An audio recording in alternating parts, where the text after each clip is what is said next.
Okay, let's dive in. Picture this. Halifax. The studio for this hour has 22 minutes. Right. And the setup. You've got Tucker Carlson, known for being pretty provocative, right?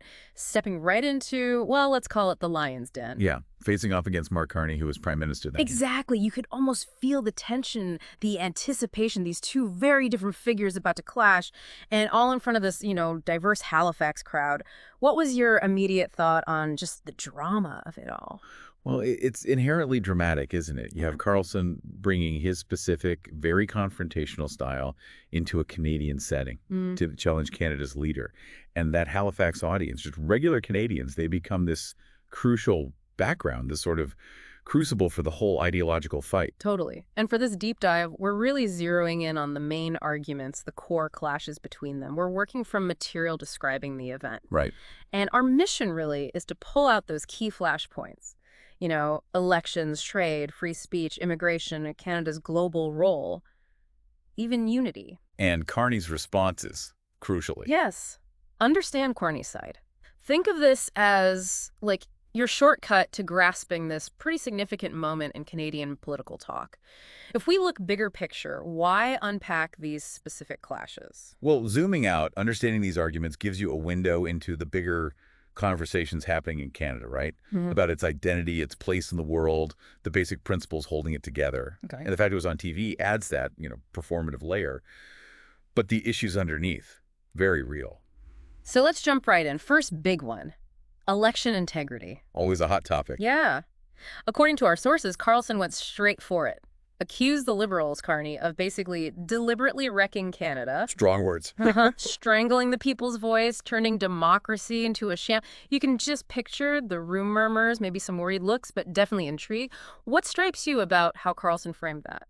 Well, that kind of language, it's designed to hit hard, isn't it? Yeah. To tap into any existing worries people might have about politics. And what's interesting is framing it not just as we disagree on policy, but as like a fundamental attack on democracy itself. Right. And that kind of talk, well, it can chip away at trust in institutions, whether it's based on facts or not. And Carney's answer, he hit back with data, pointed to, 2.5% GDP growth? Yeah, outpacing the U.S. at that point, directly challenging Carlson's whole wrecked Canada narrative. And apparently that data point landed. The Halifax professionals in the audience cheered it. It's that clash rhetoric versus, spreadsheets. Exactly. Carney tried to ground it in measurable stuff, economic numbers, offer a different story based on results. Did it work, though? Effectively counter Carlson? Well, the cheer suggests it resonated with some, definitely. Those who see economic performance as, a key measure of success. Okay. But sometimes relying only on those big macro numbers can feel a bit distant if your personal situation is different. Sure. And Carlson didn't seem convinced. He followed up with an anecdote. The anecdote. This Alberta farmer claiming liberal media rigs elections, silencing real Canadians. And that apparently struck a chord, especially with some rural Nova Scotians there, that feeling of being ignored. Why are stories like that so effective in a debate, even against stats? Because they put a human face on it, right? Yeah. Carlson's farmer story taps into that distrust of media some people feel, that sense of certain voices being shut out. Yeah. And the fact it resonated with some rural folks there points to those, potential regional divides. Yeah. And just the sheer emotional weight of feeling unheard. But Carney went back to evidence again, cited UN reports, Australian reports, ranking Canadian elections as super transparent globally. Like 98% no irregularities reported at polling stations. Yeah, exactly. And the sources noted Carlson kind of hesitated there, like bringing stats to a feeling fight. What's the significance of Carney using those international benchmarks? It's about using objective third-party validation, you see. He's trying to counter the subjective story with, internationally recognized standards, trying to establish credibility, and Carlson's hesitation. It suggests, maybe. It's hard to argue against that kind of evidence directly. Yeah. Shows the power of facts against just narrative. So, faced with that, Carlson pivoted. He switched gears. Declared Canadians want freedom, not polished lectures from Adelaide. Bit of a jab there. And the crowd murmured, some even applauded this, defiance, like the shift back to emotion. What's that pivot tell us about his strategy? He knows rhetoric, right? How to connect emotionally. Framing it as freedom versus dry facts taps into a core value. Yeah. The applause suggests that they worked for some. people who maybe felt put off by just numbers. It shows debates aren't always won purely on facts. Emotion counts. But Carney got the last word on elections. Stated firmly, Canadians want truth, freedom with accountability. And called Canada's system a global model. Yeah, and the source says the audience really backed that. He kind of brought it back to national pride, it seems. What made that ending work for Carney? Well, he reframed freedom, didn't he? Put it in the context of responsibility, truth. Calling the system a global model appeals directly to that national pride. Okay. It reinforces trust. The strong support shows that message landed as a powerful counter to Carlson's initial attack, appealing to shared values, national identity that can be a really strong move. Okay, let's shift gears. Trade, specifically Trump's tariffs. Critch set it up, calling them a prairie blizzard. And Carlson, again, didn't hold back, called Carney a globalist banker puppet. Oof. Loaded language. Said he was steering Canada into a trade disaster, claimed thousands of jobs lost from those 25% steel tariffs. You could feel the worry, apparently, especially with a factory worker right there. Expert, what's the effect of using phrases like globalist banker puppet? That's classic populism, isn't it? Designed to create instant distrust. Yeah. And tying it directly to job losses. Families hurting that evokes empathy, anger. The worry mentioned in the source just highlights the real-world stakes of these trade fights. It sort of bypasses nuance for pure emotion. Carney, though, started by acknowledging the pain, called the tariffs a real challenge, admitted they'd hurt workers. But they're often smart, strategically. Why? Why is that important? Because acknowledging the problem first builds some common ground. Shows you're not dismissing people's real struggles. Oh, okay. They kind of builds a bridge before you offer your counter-argument. But then Carlson went for the jugular, mocking Canada as America's gas station, just pumping oil, taking hits. The source says the audience reacted badly to that insult. Well, yeah. Nobody likes being insulted nationally like that. What's the psychology there in a public forum? It's deliberately demeaning, right? Trying to make Canada seem small, inferior. The negative reaction is totally predictable. National pride gets wounded. And insults like that can actually backfire, make people rally around the person being attacked. And Carney's comeback was strong. He pointed out Canada supplies, 60% of U.S. oil imports? Yeah, and millions of U.S. jobs in states like Texas, Michigan, Ohio rely on Canadian pipelines. Suddenly, the gas station line looks a bit shaky. The audience felt proud. What was effective about Carney stressing that interdependence? It completely flips the script. He turns the gas station insult into a point of leverage, mutual dependence. Right. It gives the Canadian audience that sense of pride, shows a much more complex picture than Carlson's put down. But Carlson didn't back down, dismissed it. Said the U.S. could just buy oil somewhere else. Canada needs the U.S. market more.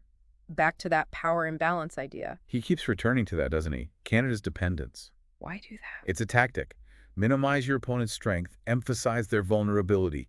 Keep pushing the narrative that one side holds all the cards. But Carney had a trump card, no pun intended, the retaliatory tariffs. Right. Canada hit back. He pointed out they were hitting states like Ohio, Kentucky, Bourbon Steel. Said Kentucky's governor even wanted talks. The audience loved that.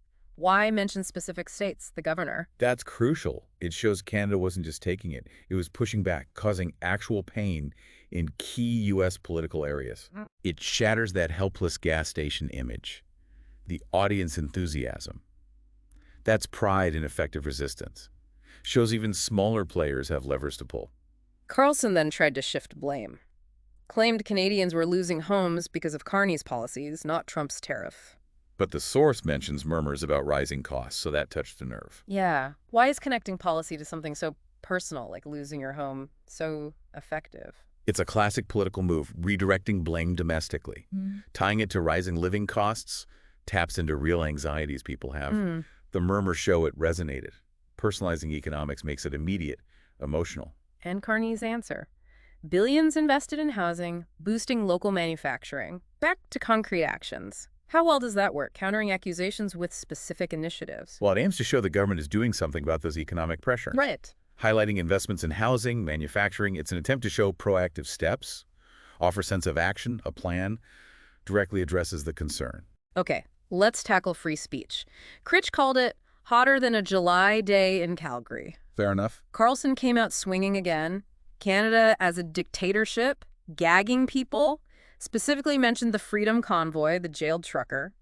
Got a divided reaction. That convoy was really polarizing. Why pick that example? Because it was so divisive, he likely wanted to tap right into those existing splits, stir things up. Yeah. Calling Canada a dictatorship, the trucker story, those are powerful, if selective, ways to paint a picture of suppressed dissent.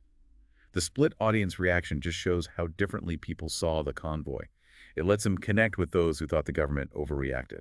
Carney's defense, based on the Charter of Rights and Freedoms, protects speech but draws the line at violence endangering public safety.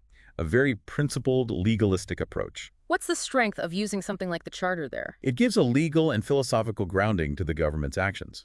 By stressing the limits on speech for public safety, he tries to justify the response with an established law. It adds legitimacy, objectivity to his argument. But Carlson pushed back, said jailing someone for speaking their mind, even the trucker, isn't freedom. Claimed the trucker wasn't hurting anyone. A very different view of things. Yeah, very different interpretation. What does that difference tell us about their core philosophies? Liberty versus order. Well, Carlson seems to champion a really broad view of free speech, arguing even disruptive protest should be protected. Saying the trucker wasn't hurting anyone challenges the whole public safety justification. Right. Frames it as suppressing dissent. Exactly. While Carney's view, grounded in the Charter, implies rights come with responsibilities, and public safety can be a limit. It's that classic tension, individual expression versus maintaining public order. Carney then cited legal backing 3 court rulings in 2022 upheld the government actions based on those safety risks. Source says Carlson got visibly agitated. Facts and court rulings can be tough opponents. Why the strong reaction from Carlson, do you think? Because citing specific court rulings reinforces the legality of the government's actions. It challenges Carlson's claim they were arbitrary. Takes it beyond opinion. Right, into established legal precedent. Right. Carlson's agitation suggests he didn't have a ready counter for that factual legal argument. It kind of undercut his narrative of Canada acting unlawfully. So Carlson pivoted again, accused the government of controlling the media to manipulate people. Silence dissent. Big accusation. Very broad and serious. What's the impact of throwing that out there without specific proof?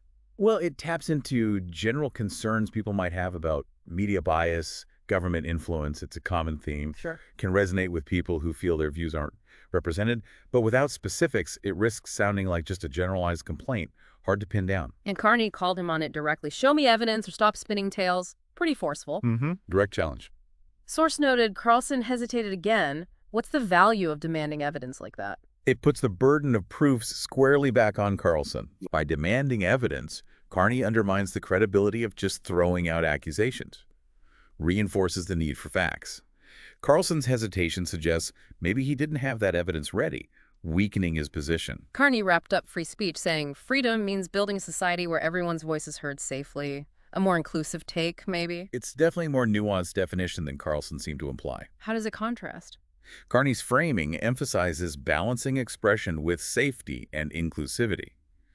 Suggests freedom isn't absolute, shouldn't harm others. Okay. Whereas Carlson's arguments seem more focused on the individual's right to express almost anything, regardless of controversy or impact, maybe with less focus on the societal side effects. Next up, immigration. Critch set it up, topic that's got folks buzzing. Understatement, often. Carlson jumped right in. Worries about too many immigrants flooding the culture, straining communities. Used an anecdote about High River, Alberta. And that resonated with some, feeling the pressure on services. That word flooding.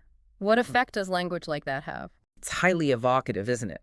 Designed to create a sense of crisis, being overwhelmed, maybe even threat. Yeah. The High River story personalizes it, makes the anxiety relatable, taps into worries about resources, cultural change. But it's often divisive language. Carney countered with a positive frame, highlighted an immigrant engineer in Vancouver creating jobs, stressed immigration's historic economic role. Focusing on contributions. Right. What's the power of using positive examples there? It offers a counter-narrative, focusing on benefits, economic, innovative. The specific example makes it concrete. Yeah. Tries to shift the focus from strain to gain, makes the positive impact more tangible. But Carlson dismissed it. Said Carney was out of touch with regular folks seeing towns change overnight. And apparently that got nods from some in the audience. That feeling of rapid change. That sentiment is real for some people. Why does it resonate? Well, Carlson's trying to tap into unease about demographic shifts.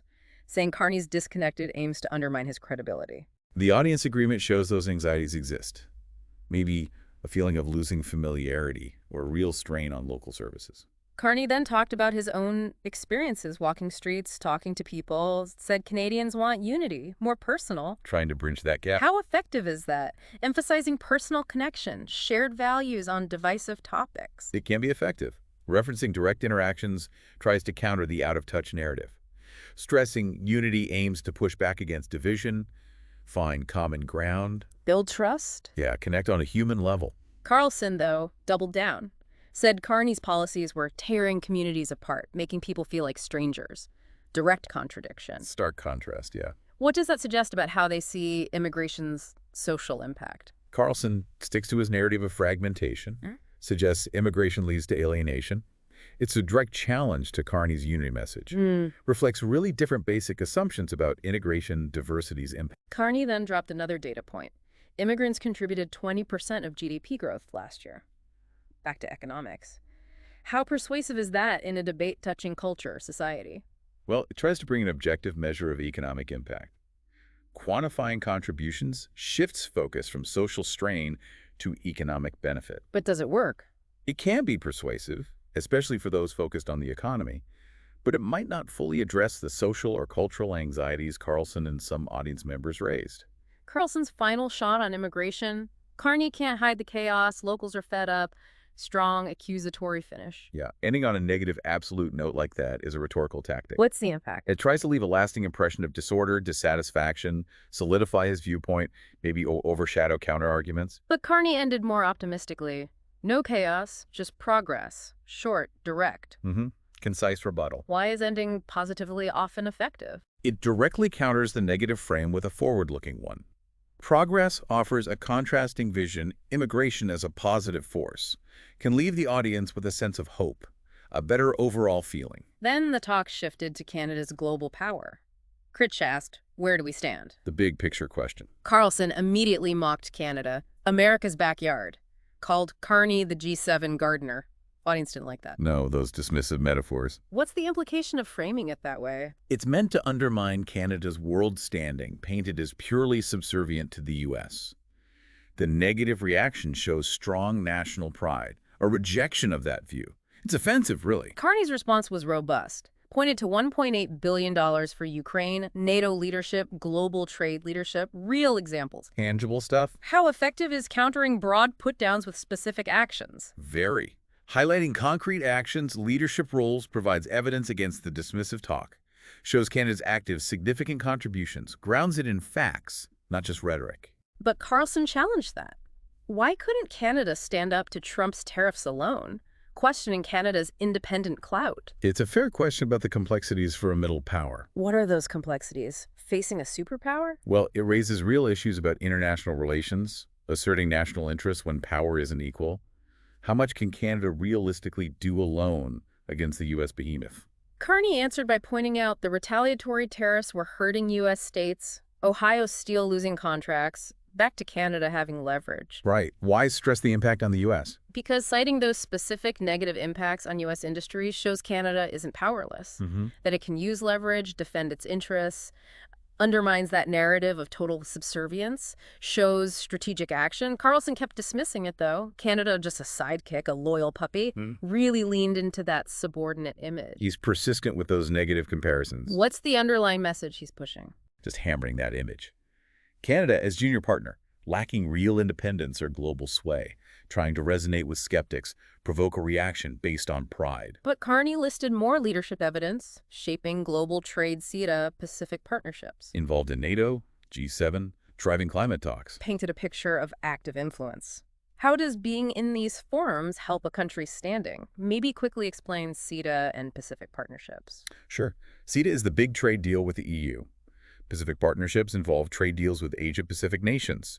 Being deeply involved in these, plus NATO, G7 climate talks, it counters the sidekick idea strongly. How so? It allows Canada to project its values, influence international rules, build alliances, enhances global standing beyond just military or economic size, shows leadership. Then Critch asked something more heartfelt. What makes Canada special? National unity. Yeah. Carlson's reply, sarcastic. Basically, U.S. with worse weather and more apologizing. Audience disapproved. Why does mocking identity get such a bad reaction? Because national identity, that sense of distinctiveness, is important to people. Mm-hmm. Belittling it feels disrespectful, out of touch with how the audience sees themselves. Carney, totally different approach. Gave a unifying example. Indigenous communities, immigrants working together in Manitoba, collaboration across groups. Using real-world examples like that. How powerful is that for illustrating unity? Very. That anecdote offers a strong image of inclusivity, cooperation as core to Canadian identity, challenges division narratives with a tangible example of shared purpose. But Carlson countered again, said Carney's policies were splitting Canada rural-urban east-west. Anecdote about Saskatchewan feeling ignored, tapped into regional tensions. And those tensions are real. Why are those regional divides feeling ignored, such persistent challenges in a country like Canada? Well, Canada's huge, diverse. Different regions have different economies, cultures, priorities. Feelings of being overlooked by the central government in Ottawa are a recurring theme, a real source of division. Carney stayed firm, said his goal was building bridges, not walls, fostering unity. A strong statement of intent. How important is it for a leader to articulate that vision, especially against divisive talk? Crucial. Reaffirming commitment to unity, emphasizing bridge building, directly counters the division narrative. Reinforces shared identity as a priority. A clear, consistent message is vital for social cohesion. Carlson's last try. Unity's a myth, Canada's fracturing. Very downbeat. Yeah, a pessimistic assessment. What's the impact of ending like that? So negative. It reinforces his overall negative view of Canada's state. Tries to portray a society near collapse. Contrasts sharply with Carney's optimism. Can sow doubt if left unchallenged. But Carney had that powerful closing. We stand together. We're stronger together. It's our reality. Firm, confident. Simple, direct. Why does a statement like that resonate so much? It taps into that deep desire for collective identity, strength. Calling it reality directly refutes Carlson's myth claim. Aims to inspire shared purpose. Simple, direct messages can be very impactful emotionally. Then we get to the end phase, what the source calls Carlson's defeat and Carney's triumph. It sounds decisive. Critch asked Carney for his message to Canadians. Carney spoke passionately. Canada thrives on truth, unity, pledge to protect the nation as one. Strong audience reaction. What's the significance of that kind of passionate closing? It acts as a powerful summary of his main points, doesn't it? Stressing truth, unity connects with core Canadian values. The strong reaction shows it hit home emotionally, left a lasting sense of his commitment. Carlson tried again, repeating dictatorship, crushing freedom. But the source says the audience disapproved by then. His arguments lost steam, it seems. Why would repeating accusations become less effective? Maybe a lack of new points, or just belief the core message still works. But the disapproval suggests his rhetoric wore thin, or Carney effectively countered it. Yeah. A one-note approach can lose impact, especially when challenged with facts and different views. Carney's response was firm. Canada builds with truth, listens, grows. Wild applause. The tide definitely turned. What hit so hard there? It's concise, positive. Emphasizes truth, listening, growth. A clear contrast to Carlson's negativity. The applause shows huge support for that vision, a rejection of Carlson's view. It offered a constructive, hopeful path forward, grounded in positive values. That likely resonated deeply. Carlson had one last outburst. Carney didn't get what freedom meant. Sounds like a final attempt to regain ground by questioning Carney on a core value, but maybe seemed more personal than substantive at that point. And Carney delivered the knockout, seemingly. Carlson's freedom divides, Canada's unites. Thunderous ovation. Sounds like a real mic drop moment. Wow, yeah. Why was that statement so powerful? Because it brilliantly framed the core conflict. Two opposing views of freedom. By framing his view as unifying, he directly rebutted Carlson's divisive talk and hit that audience desire for cohesion. The huge ovation confirms its impact. It perfectly captured the audience's feeling, the perceived outcome. And then Carlson just left abruptly. Ignored by the cheering crowd, dramatic exit. What did that suggest? Maybe recognizing defeat. Or just wanting out of a situation where his points weren't landing anymore. The audience's indifference highlights the shift, their clear support for Carney. Made it awkward for Carlson, probably. Critch even joked Carlson needed to learn to say sorry like a Canadian. Gotta laugh. A bit of humor to break the tension. What's the role of humor after a debate like that? Well, Critch's quip gives lighthearted commentary, plays on that Canadian stereotype of politeness, apologizing. Yeah. The laugh shows shared understanding, appreciation of that cultural quirk, helps diffuse lingering tension, end on a later note. Carney's very final words. Canada welcomes debate, but stands tall for truth. Cheers continued. Sounds like a clear win in that room. Ending by reaffirming core values. What's the significance of that? Truth, debate. It reiterates a key theme, the value of truth, reasoned discussion, and democracy. Stressing Canada's resilience, commitment to values, leaves the audience with pride, confidence, reinforces the principles he defended. Lastly, the media reaction afterwards. Headlines like CBC's Carney takes on Carlson, Canada shines, National Post, Carney champion national identity, Globe and Mail, Carney and Critch left Carlson speechless. Pretty clear consensus in the headlines. What does that tell us about the broader media story? It's a snapshot of the immediate reaction, right? The consistent themes, Carney's strong showing, defending Canadian identity, Carlson's perceived loss. They shape the narrative of it being a significant moment, mostly positive for Canada. And the media takeaway seemed to be, this was a wake-up call about Canadian strength, unity, truth, grit, call for pride, building the country. Resounding message. What does it mean to frame an event like this as a wake-up call? It suggests it was seen as more than just a debate, like an affirmation of Canadian values against outside criticism. The call for pride, progress, highlights the bigger meaning attached to it. Suggests it sparked national reflection, maybe reaffirmation. So wrapping up our deep dive on this Carlson-Carney clash, we saw really different takes on everything from election integrity, trade, free speech, immigration, Canada's world role, right down to national unity itself. Yeah, and what's fascinating is how those contrasts mirror broader ideological splits, different visions for Canada. Right. The whole exchange really spotlights those core debates about sovereignty, economic direction, rights, identity stuff central to Canadian politics. And the key takeaway for you listening, it really seems to highlight Canadian resilience, maybe the power of evidence against pure rhetoric, and that enduring value of a unified identity when facing criticism. Which leaves us with a thought for you to chew on. In our interconnected world, what are the ongoing challenges to keeping that national unity, that distinct Canadian identity? Yeah. How do those values, we talked about truth, unity, resilience, keep shaping Canada's path? And maybe your own sense of what being Canadian means today.